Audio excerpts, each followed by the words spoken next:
جابر رضی اللہ تعالیٰ عنہ نبی کریم صلی اللہ علیہ وسلم سے روایت کرتے ہیں لا يدخل الجنت ذاق نبت من الشرک، وہ جس جنت میں داخل نہیں ہوگا جس نے پرورش پائی ہوگی حرام پر، جس کے جسم پر گوشت جو ہے وہ حرام کی کمائی سے اس سے چڑھا ہوگا، وہ کل نخل نبت من السخط، اور وہ ہر گوشت جو کہ حرام کی کمائی سے پیدا ہوا اور اس جسم پر آیا کانت النار اور آ گیا آپ کا شاید اس کے لیے دوزخ جو ہے اس کے لیے موضوع تری جگہ ہے، اس کے لیے جنت میں کوئی جگہ نہیں۔ ایک خبیث چیز کے لیے، ایک ناپاک کی چیز یہ اللہ تعالیٰ کی سب سے بڑی پاکیزہ جگہ جو ہے جنت، اس میں کہاں جگہ ہو سکتی ہے؟ تو فرمایا کہ ایک جس شخص کے دل پر جسم پر بوٹیاں حرام کی کمائی کی ہیں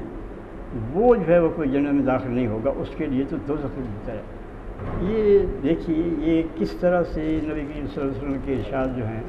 ہم اپنے آپ کو دیکھیں، یہ جو ارشادات ہیں نا نبی کریم صلی اللہ علیہ وسلم کی، یہ نہیں ہے کہ ہم پڑھ کے کہیں کہ اچھا جی حضور کا فرمان سنا بس ٹھیک ہے سبحان اللہ کیا ارشاد فرمایا، یہ سب چیزیں تو ہمارے عمل کے لیے ہیں، ہماری زندگیوں میں ان کو نافذ کرنا یہ ہمارا کام ہے، ان کو سنیں اور ان کو برتیں اور ان پر عمل کریں۔ نبی کریم صلی اللہ علیہ وسلم کے صحابہ کرام کو یہاں تک احتیاط کرتے تھے کہ جب انہیں شک ہو جاتا تھا کہ اس میں حرام کما رہے تو وہ کھائی ہوئی چیز بھی اڑ دیتے تھے۔ ایک دفعہ نبی کریم صلی اللہ علیہ حضرت ابوبکر صدیق رضی اللہ عنہ کے غلام نے کوئی چیز ایسی دی وہ کھا لی، انہوں نے بعد میں معلوم ہوا جو مشتبہ تھی، تو آپ نے انگلی ڈال کے قے کر دی اس کو، وہ اندر نہیں رہنے دیا۔ اب دیکھیں ہم اسی طرح سے ایک شخص حضرت عبداللہ بن سلام جو پہلے یہودی تھے اور مسلمان ہوئے تھے، ان کے پاس ایک شخص پڑھنے کے لیے آئے، تعلیم حاصل کرنے کے لیے، تو انہوں نے ان سے فرمایا کہ دیکھو آپ ایسی جگہ سے آ رہے ہیں جہاں کاروباری لوگ ہیں، تو اگر آپ نے کسی کو قرض دیا اور اس نے ایک بھوسے کی گٹھلی جو ہے وہ تمہیں دے دی تو یہ حرام ہوگی، یہ تمہارے جائز نہیں ہوگی۔ آج کوئی ان چیزوں کا خیال کرتا ہے کہ ہم جو ہیں یہ حلال سے آ رہا ہے یہ حرام سے آ رہا ہے، آج تو شیر مادر سمجھ کے پیچھے رہے، بلکہ جو حلال اور حرام کی تمیز کرتا ہے وہ کہتا ہے یہ تو بیوقوف آدمی ہے، یہ تو ایسے بھوکا مر جائے گا، اس نے بچوں کی پرورش تعلیم نہیں دینی ہے، اچھی جگہ اس کو رشتہ نہیں ملے گا۔ ہم ان لحاظ سے سوچتے ہیں کہ گویا یہ ساری یہ دنیا جو ہے اسی میں سب کچھ ہے اور یہیں ہمیں رہنا ہے اور اس کے بعد جو ہے پھر دیکھی جائے گی۔ ہم یہ سوچتے ہیں کہ بچوں کی شادیاں اچھی ہوں، ان کو تعلیم اچھی ہو، رہنے کا مکان اچھا ہو، یہ سب چیزیں جو ہے یہ اچھی ہوں، بس ٹھیک ہے، اس کی پرواہ نہیں ہے کہ حلال سے آئے چیز یا کوئی حرام سے آئے۔ نبی کریم صلی اللہ علیہ وسلم خود یہ حالت تھی کہ ایک دفعہ حضرت حسن رضی اللہ تعالیٰ عنہ نے ایک زمین پہ کھجور پڑی ہوئی تھی اٹھا کے منہ میں ڈال دی، آپ نے منہ سے نکلوا دی، فرمایا کہ یہ پتہ نہیں صدقے کی، وہ صدقہ تو ہمارے لیے جائز نہیں ہے۔ صحیح بچہ تھا، بچے پر تو کوئی گناہ ہی نہیں تھا، وہ تو ویسے ہی معصوم تھا، اس کے لیے کیا تھا کہ وہ کھجوریں کھا لیتے تو اس میں کیا ہوتا، اور یہ بھی نہیں پتہ تھا کہ وہ جو ہے وہ کوئی یقینی طور پر تو نہیں معلوم تھا یہ صدقہ کیا ہے، لیکن نہیں، نبی کریم صلی اللہ علیہ وسلم نے اس کو منہ سے نکال کے وہ پھینکوا دی کہ نہیں یہ ممکن ہے کہ اس صدقہ کی وہ تو ہمارے لیے حلال نہیں ہے۔ تو اس طرح کی چیزیں جو ہیں ہمیں جب وہ نبی کریم صلی اللہ علیہ وسلم کی اس سے ملتی ہیں تو پھر ہم یہ سب چیزیں جو ہیں چھوڑ کر اور پھر یہ امید رکھیں کہ ہم کوئی بڑی چیز بن جائیں گے، یہ ناممکن ہے۔ اب یہ ابھی آپ سن چکے ہیں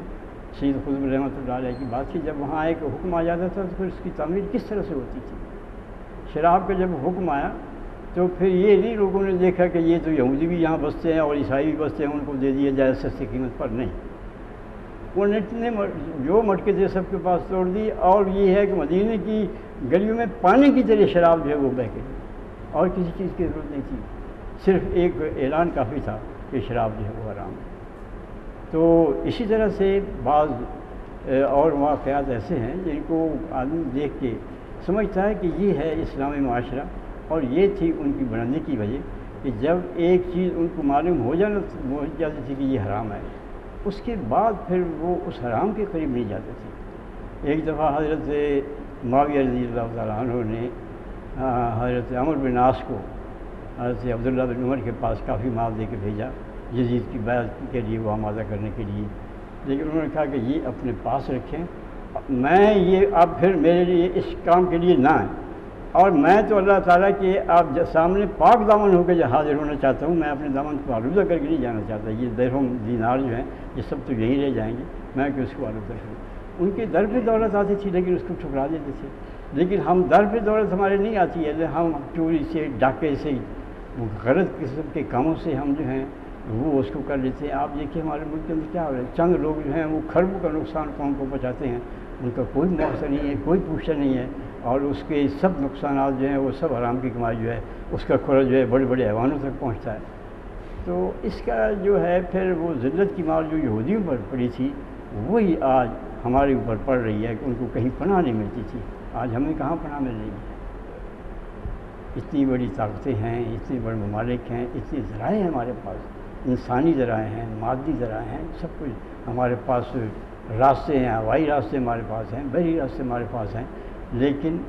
وہ جیسے کہ حضرت سبحان رضی اللہ تعالیٰ عنہ کی روایت جہاں کئی دفعہ میں پڑھ چکا ہوں, غصہ کا غصہ ہے, ہماری بالکل جھاگ ہے جل پانی کے اوپر, یہ ہے ہماری, کوئی ہمارا وزن نہیں. دنیا کے دلوں سے ہمارا روب جو ہے وہ اتر چکا ہے, اور دوسروں کا روب جو ہے وہ ہمارے دلوں میں گھر چکا ہے. اور نبی کریم صلی اللہ علیہ وسلم سے پوچھا گیا تو اس کی وجہ کیا ہو گئی, آپ نے فرمایا الوہن. جب وہ صحابہ نے پوچھا کہ وہن کا حضور کیا مطلب ہے, فرمایا کہ حب المال و کراہیت الموت, دولت کی محبت اور موت سے ڈرنا, یہی دو بیماریاں آج ہمیں لگی ہوئی ہیں. دولت کی محبت ہم نے حرام حلال کی تمیز چھوڑ دی ہے, کراہیت الموت ہم یہ سوچا ہی نہیں کبھی کہ ہم جو کچھ یہاں بےایمانیاں کر رہے ہیں وہ اس کی کسی کے جواب دینے میں کوئی دیکھ سکتی ہے. اللہ تعالیٰ ہمیں توفیق دے کہ ہم ان بیماریوں سے نجات پائیں. اعوذ باللہ من الشیطان الرجیم, بسم اللہ الرحمن الرحیم. لقد ارسلنا نوحا الى قومه فقال يا قوم اعبدوا الله ما لكم من اله غيره انی اخاف علیکم عذاب یوم عظیم. قال الملأ من قومه انا لنراک فی ضلال مبین. قال یا قوم لیس بی ضلالۃ ولکنی رسول من رب العالمین.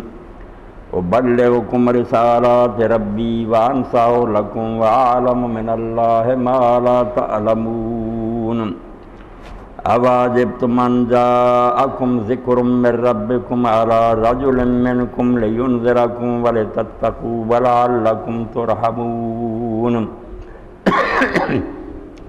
فکذبوہ فانجیناہ والذین معہ فی الفلک واغرقنا الذین کذبوا بآیاتنا انہم کانوا قوما عمین. سورہ اعراف کا 8واں رکوع میں نے آپ کے سامنے پڑھا. اللہ رب العالمین نے اس رکوع میں حضرت نوح علیہ السلام کا واقعہ بیان فرمایا. قرآن مجید پر اگر آدمی نظر دوڑائے تو یہ بات سامنے آتی ہے کہ اللہ تعالیٰ نے اپنی بات منوانے کے لیے اور صحیح علم جو ہے اس کے لیے کہ لوگ کہاں سے وہ حاصل کریں, دو چیزوں کو علم کا سرچشمہ قرار دیا ہے. ان کی طرف آدمی توجہ کرے تو اس کو حقیقی علم حاصل ہو سکتا ہے کہ میں کون ہوں, کس نے مجھے بنایا, کہاں جاؤں گا, کس لیے آیا ہوں. جو صحیح پہچان ہے اپنی اس کے لیے دو ذرائع علم کے, ان کی طرف سے ہم منہ موڑے ہوئے ہیں, جس وجہ سے ہمارا جو ہے نا علم دین کا بھی وہ بھی سرسری اور سطحی ہے, باپ دادا سے سنا ہوا, اس کی کوئی بنیاد نہیں, نہ ہمیں اس پر پورا یقین ہے, نہ دنیا کو ہم مطمئن کر سکتے ہیں کہ ہم کیوں مانتے ہیں ان باتوں. ایک تو اللہ تعالیٰ نے فطرت کا مشاہدہ جو ہے اس پر بہت زور, قرآن آپ پڑھتے جائیں نشانیوں کی طرف توجہ دلاتا کہ آپ کے ارد گرد ہو کیا رہا, خود آپ کے اپنے جسم میں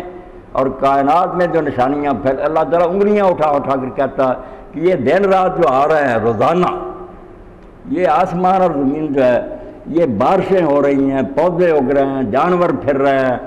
اتنے نباتات ہیں, جو کائنات ہے نا ساری ستارے سورج چاند, آپ دیکھیں گے کہ اللہ تعالیٰ لا یات لقوم یعلمون, جو علم حاصل کرنا چاہتے ہیں ان کے لیے نشانیاں ہیں, سائنز ہیں, ان گنت اللہ کی قدرت کے نشان. اللہ فرمایا جدھر نظر اٹھاؤ. میں نے کئی مرتبہ یہ مولوی غلام رسول رحمۃ اللہ علیہ کا شعر پنجابی کا اس کو کوٹ کیا, کیسی پیاری بات کہتے ہیں, جتول پھیر دھرے رخ تیرا اپنی صفت پہ خواب. جدھر اللہ تعالیٰ تیرا منہ پھیرتا ہے ادھر تجھے اس کے جلوے نظر نہیں آتے. اس کی کاریگریاں ہر طرف، مشینیں ہیں، سواریاں ہیں، لباس ہیں، خوشبو ہیں، پودے ہیں، پھول ہیں، جدھر جدھر دیکھو گے جت ول پھیر درے رخ تیرا اپنی صفت وکھاوے، جہاں تین خام جمال فروزاں تینوں نظر نہ آوے، کیونکہ تو کچا ہے، عقل کا اندھا، تیری آنکھیں بند ہو گئیں دل کی، اس لیے تجھے وہ چمکتا ہوا نور نظر نہیں آتا، ورنہ ذرے ذرے میں وہ جلوہ گر۔ اور اب تو سائنس کی برکت سے اگر آدمی اس کو صحیح رخ سے پڑھے،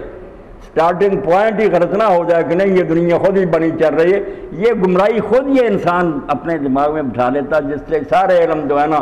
پھر اس کو اللہ کا پتہ نہیں دیتا۔ ورنہ جو کچھ ہیں یہ سائنس علوم میں ہم پڑھتے، باٹنی اور فزکس میں، ان سے جتنا اللہ کا پتہ چلتا ہے، اللہ والکون کہ کائنات کو دیکھتے ہوئے جتنا پتہ چلتا ہے، جیسے کوئی مشین بنی دیکھ کر ہمیں پتہ چلتا ہے کہ بڑا کوئی ماہر کاریگر ہے جس نے اس کو بنایا۔ تو اللہ تعالیٰ پہلے تو یہ کائنات میں جو پھیلے ہوئے ہیں نشانات، ان کی نشاندہی کرتے، اس لیے یہ علوم طبیعہ، یہ سائنس جو ہیں ہمارے لیے بالکل عین قرآن و حدیث کی تفسیر ہے۔ ان کو ہم دیکھیں، اس سے پتہ چلتا ہے کہ بڑی قدرت والا، بڑے علم والا، اور جن لوگوں نے اس طرح سوچا سائنسدانوں میں سارے دہریے نہیں ہوئے، وہ سجدوں میں گر جاتے تھے، جب ایک ذرہ کو دیکھتے تھے خردبین کے سامنے سجدے میں گر، کہا ہے اللہ تو عظیم ہے، اتنے ذرے میں اتنی طاقتیں بڑی ہیں۔ اور اب تک آپ دیکھتے ہیں ایٹم کی تھیوری پر ہی دفتر لکھے گئے، ذرہ جو نظر بھی نہیں آتا، آگے وہ ٹکڑوں میں تقسیم نہیں ہو، اس میں اتنی طاقتیں بڑی ہیں۔ تو اللہ تعالیٰ کو دیکھنے کے لیے ایک آدمی نے کہا میں ساری عمر سوچا رہا اللہ ہے یا نہیں ہے، مگر جب میں ریٹائر ہوا، انگریز ہے، اور میں نے اپنے لان میں پھول کاشت کی، جب طرح طرح کے پھول، ان کی خوشبوئیں، رنگتے پتیاں، تو اس سے مجھے پتہ چلا کہ جس نے دیکھنے کے لیے ہمیں آنکھیں دی تھی، سونگھنے کے لیے ناک دی تھی، کیسی ڈیمانڈ پوری کی ہے۔ اسی کو شاعر نے اس طرح بیان کر دیا کہ جہاں میں اہل نظر کو قبول حق کے لیے، اگر رسول نہ ہوتے تو پھول کافی تھے۔ عقل کا اندھا نہ ہو آدمی دیکھے، تاج محل بنانے والے نہیں لوگوں نے دیکھے، مگر اس کو دیکھ کر ساری دنیا حیران ہے کہ یار بڑا وہ معمار ماہر تھا جس نے یہ عمارت بنائی۔ تو اثر سے مؤثر کا پتہ چلتا ہے کہ بنائی ہوئی چیز سے، کریشن سے کریٹر کا علم ہوتا ہے۔ اس لیے ایک تو آپ قرآن میں دیکھیں گے پھیلا دیا اللہ نے اس کو جگہ جگہ، سطر سطر میں، کہ تم نظر اٹھا کر دیکھو تو صحیح ارد گرد، کہیں بادل آ رہے ہیں، بارشیں ہو رہی ہیں، پھر نباتات اگ رہی ہیں، چار پائے انہیں کھا رہے ہیں، پھر ان سے کسی طرف گوبر جا رہا، کسی طرف دودھ نکل رہا، پھر وہ دودھ تمہارے جسموں کے لیے کیسے مفید ہے، آگے سے آگے ساری چیزیں ایک دوسرے سے ریلیٹڈ ہیں۔ تمہیں پتہ نہیں چلتا کہ بنانے والا ایک ہی ہے جس نے سارا چیزوں کو اس طرح بنایا کہ اس کی یہ ضرورت ہے، اس کو اس طرح پورا کیا۔ تو ایک تو یہ مشاہدہ فطرت جو ہے یہ ہے علم حاصل کرنے کا اصل ذریعہ۔ مسلمانوں کے مدارس اور مساجد اور ساری بات جگہ جو ہے وہاں اس کی تفسیر تشریح ہونی چاہیے، اللہ کی نشانیاں بیان ہونی چاہیے۔ اور دوسرا اللہ تعالیٰ نے یہ دکھانے کے لیے کہ میں کیا کرتا آ رہا ہوں، اس کے لیے تاریخ بیان کی، واقعات بیان کیے۔ یہ سرسری باتیں نہیں ہیں کہ کوئی قوم نوح سے فلاں ہوگی یا فلاں قوم، یہ تاریخ علم کا بہت بڑا سورس ہے، یہ تجربہ ہے۔ اور آپ دیکھتے ہیں کہ زیادہ علوم جو ہے تجرباتی ہیں، تجربے ہوتے رہے، لوگوں نے دیکھا کہ بار بار یہ رزلٹ نکلتا ہے، اس سے ایک نتیجہ نکال لیا۔ یہ طب ہے، میڈیسن، سارے جو علوم ہے یہ تجربے سے نہیں، بار بار دیکھا اس چیز سے یہ اثر ہوتا ہے۔ اطباء حکیموں نے لکھ دیا کہ یہ چیز کھاؤ گے تو اس سے پیچش ہو جائیں گے، اس سے قبض ہو جائے گی۔ تو اللہ تعالیٰ نے بھی اسی طرح مہر لگائی ہے کہ جو چیزیں میں بیان کر رہا ہوں اس کو دیکھ لو، یہ ایک دن کی بات، ہزاروں سال کی تصدیق ہے اس پر کہ جس قوم نے یہ روش اختیار کی ہے، جو دین سے ہٹی ہے، سمجھانے والے سمجھاتے رہے مگر وہ ہٹ درم رہے، ضدی رہے، تو نتیجہ کیا نکلتا؟ ایک ہی جیسے عمل ہیں، ایک ہی جیسا نتیجہ نکلتا۔ یہ استقرار تجربہ بہت بڑی دلیل ہے، جو اس کو جٹلاتا ہے وہ پھر کسی علم کو نہیں مان سکتا۔ علم تو نام ہے اس کا کہ تجربے ہوئے ہیں، بار بار دیکھا لیبارٹری میں، لیکن نتیجہ مرتب کر رہی۔ تو اللہ تعالیٰ فرماتا ہے یہ دنیا یوں ہی نہیں چل رہی، تاریخ کیا ہے؟ یہ انسانوں کا تجربہ کہ میں کس طرح دنیا کی حکومت چلا رہا ہوں۔ سنت اللہ ملکوت، میرا آئین اور دستور سمجھنا نا، تاریخ کو پڑھو کہ کیسے لوگ آئے دنیا پر، بڑی ترقیاں کی، ایسی ایسی ترقیاں کہ آج بھی ان کی چھوڑی یادگاروں کو دیکھ کر لوگ حیران ہوتے ہیں کہ اس زمانے میں لوگ اتنے ترقی یافتہ باغات اور انہوں نے ڈیم بنائے، سڑکیں بنائی، محل بنائے، پہاڑ کھود کھود کر عمارتیں بنائیں قوم سمود۔ اب بھی دنیا حیران کہ باہر سے غار نظر آتا، اندر سے کئی جل رہی ہیں۔ تو اللہ تعالیٰ فرماتا ہے اتنی ترقیوں کے بعد وہ تباہ کیوں ہو گئے؟ خرابی کی جڑ کیا تھی؟ حکومت پاس تھی، فوجیں تھیں، خزانے تھے، بظاہر تمدن ذات تھا، وہ چمک دمک رہا تھا، جب گرے سب کچھ تباہ ہو گیا۔ تو کیا وہ دھن تھا جو کھا رہا تھا؟ اللہ نے قرآن پاک میں اس تاریخ کو پیش کر کے، اور تاریخ بھی وہ پیش کی عربوں کے سامنے جس سے وہ واقف تھے۔ یہ کہتے ہیں لوگ کہ قرآن میں یہ بدھ کا ذکر نہیں کرشن کا، اللہ تعالیٰ بیوقوفی کی بات کرتا معذرا کہ جو پہلی کلاس تھی جن کو سمجھایا جا رہا تھا، جن ناموں سے وہ واقف ہی نہیں تھے، ان کا حوالہ دیتا کیا اثر ہوتا؟ ایک بحث چل پڑتی کہ یہ لوگ ہوئے بھی ہیں یا نہیں، تو انہیں خام خواہ یہ باتیں بنا رہی ہیں۔ اس لیے اللہ نے ان کے سامنے ان قوموں کا حال بیان کیا جن کی روایتیں ان میں مشہور تھیں، بلکہ ان کے علاقوں میں سے گزرتے تھے، تجارت کے لیے جاتے تھے، دیکھتے تھے کھنڈرات۔ اللہ نے کہا یہ باتیں صرف سنانے کی، تم ان سے واقف ہو، تم دیکھتے ہو ان کے آثار اور نشانات۔ تو قوم نوح بھی ان کے پاس ہی تھی عراق میں، اس لیے اللہ تعالیٰ نے سب سے پہلے، اور تباہ بھی یہی ہوئی ہے، یہاں سے شروع کیا۔ تاریخی ترتیب آگے قوم عاد آتی ہے، سمود آتی ہے۔ یہ صورت آرام میں کئی رکوع چلتے ہیں کہ دیکھ لو ایک ہی بیماری ہے، ایک ہی اس کا نتیجہ موت ہو جاتی ہے، پھر وہ قوم بچی نہیں، تباہ برباد ہو جاتی ہے۔ تو نشاندہی جو اللہ پاک نے فرمائی، ہم پہلے بھی پڑھ رہے تھے جادہ منظر میں کہ انبیاء علیہ السلام کیوں جب آتے ہیں وہ کوئی بات نہیں کہتے کہ لوگوں شراب چھوڑ دو، زنا چھوڑ دو، یہ چوریاں چھوڑ دو، نہ وہ کسی کو اور کوئی بات بتاتے، نہ وہ غریبوں مسکینوں اکٹھے ہو جائیں، نہ امیروں کا تختہ اٹھو، ایسی کوئی طبقاتی جنگ نہیں چھیڑی۔ حالانکہ یہ مسائل سارے ہوتے ہیں، بالکل جگہ جگہ زخم ہوئے ہوتے ہیں، مگر وہ علیحدہ علیحدہ ہر زخم پر پھاڑ نہیں رکھتے، جانتے ہیں کہ خون خراب ہے، خون ٹھیک ہونا چاہیے۔ تو نشاندہی کیا کرتے ہیں کہ فساد کی جڑ شرک جو ہے یہ محض عقیدہ نہیں کہ کوئی خیال ہے کھوپڑی میں جس کا کوئی اثر نہیں، شرک اور توحید جو ہے یہ بیج ہیں جن سے الگ الگ قسم کے پودے پیدا ہوتے ہیں۔ جس کے ذہن میں شرک سما گیا اس کے اخلاق اور کردار کو بگڑنے سے کوئی نہیں بچا سکتا، فرد ہو یا قوم۔ شرک کوئی چیز نہیں، نہ کوئی اللہ کے سوا ہے، حقیقت نہیں، جھوٹ ہوتا، مکر، بے ایمانی ہوتا کیا کہ جو چالاک لوگ ہوتے ہیں وہ اولیاء اللہ کے نام پر، نبیوں کے نام پر فراڈ کرتے ہیں، جھوٹ بولتے ہیں کہ اللہ تعالیٰ نے ان کے حوالے دنیا کر دی ہے، یہ نام لے کر ان کے درباروں پر بیٹھ جاتے ہیں، چڑھاوے اور نذرانے وصول کرتے ہیں، بڑے بڑے پیٹ ہو جاتے ہیں، کوٹھیوں اور بنگلوں میں رہتے ہیں، اور لوگ دیکھتے ہیں کہ کتے جو ہے نا 50-50 ہزار کے دیوان صاحب منگواتے ہیں، عیاشی خود کرتے ہیں، اور لوگ جو ہیں ان کو یہ تسلی دے دیتے ہیں کہ کوئی نیک بننے کی ضرورت نہیں ہے، شرابیں پیو، زنا کرو، رشوتیں کھاؤ، لوٹ مار کرو جو مرضی، تو مانے چھڑانے کے لیے اللہ کے ولی کافی ہیں۔ ہم ان تک پہنچاتے ہیں، یہ اللہ تک پہنچاتے ہیں۔ یہ ایک جھوٹ بولا جاتا ہے جس کو لوگ اس لیے بہت آسانی سے قبول کرتے ہیں، من حرامی خوش چانٹے ہیں۔ لوگ پہلے ہی سونا چاہتے ہیں کہ آرام سے سو جائیں، غفلت کی نیند، یار کیوں نیکیاں کریں، کیوں ہر وقت سوچتے رہیں کہ یہ حلال ہے، یہ حرام ہے، یہ کرے نہ کرے، اور جان چھوٹ گئی۔ یہ ایک تھالی کھیر کی دیں مہینہ کے بعد حضرت غوث اعظم کی، وہ خود ہی فرشتوں سے لپٹ رہیں گے قبر میں، سناتے ہیں پھر ممبروں پر بیٹھ کے کہ آدمی آیا مر گیا، دھوبی تھا حضرت صاحب کی گلی کا، اب آ گئے فرشتے پوچھنے کے لیے، انہوں نے کہا میں نہیں جانتا کون ہے رب سے کون ہے رسول، میں تو غوث اعظم کو جانتا۔ ابھی فرشتے پوچھ رہا ہے بتا، غوث اعظم حاضر ہو گئے، کون ہے پوچھنے والے؟ یہ میرے کپڑے دھویا کرتا تھا، میری گلی کا دھوبی ہے، کوئی پوچھ نہیں سکتا تھا۔ فرشتے چلے گئے، لامیہ سے جا کر کہا غوث اعظم نے تو روک دیا، فرمایا اسی کے بارے میں روکا یا ویسے ہی کہہ دیا کہ دنیا پر دوبارہ نہیں آنا؟ کہا نہیں، اسی کے بارے، کہا پھر بھی شکر کرو، ورنہ اگر وہ کہہ دیتا دوبارہ زمین پر نہیں آنا، حساب کتاب ہی بند ہو۔ توبہ توبہ توبہ، پھر نعرہ غوثیہ یا غوث، اور پیسے ملتے ہیں، جیبیں مولوی کی گرم ہوتی ہیں، پیروں کے ہاتھ لوگ چومتے ہیں۔ تو اللہ کہتا فساد کی جڑ کیا کہ شرک، جب صحیح بات کو چھوڑ کر جو حقیقت ہے کہ صرف اللہ اس دنیا کا بنانے والا، وہی چلانے والا، اس کو چھوڑ کر یہ واسطے وسیلے گھڑ لیتے ہیں، ہوتا کچھ نہیں، یہ مکار لوگ گھڑتے ہیں، نہ اولیاء نے ایسا کہا ہوتا ہے، نہ نبیوں نے، ان کے نام پر ایک بہت بڑا فراڈ کیا جاتا ہے، بس یہ ان کی گدیاں بن جاتی ہیں، لوگوں کو لوٹتے ہیں، ایکسپلائٹ کرتے ہیں، اور ان کو بے عمل بناتے ہیں، بگاڑتے ہیں، کوئی بات نہیں۔ اب جو عیسائیوں نے یہ ڈھونگ رچایا ہے سینٹ پال نے،